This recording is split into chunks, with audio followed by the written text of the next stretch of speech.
Welcome viewer, this video tutorial describes screen flickering on Windows 11 and 10. Fix it fast. First method is rollback display adapter driver.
Second method is update driver automatically or manually.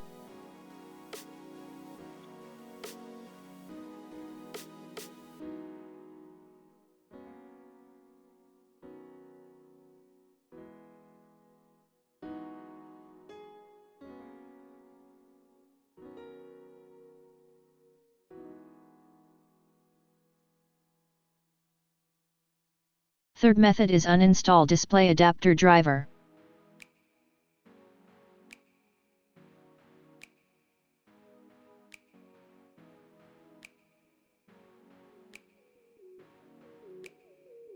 I hope this tutorial helps to you.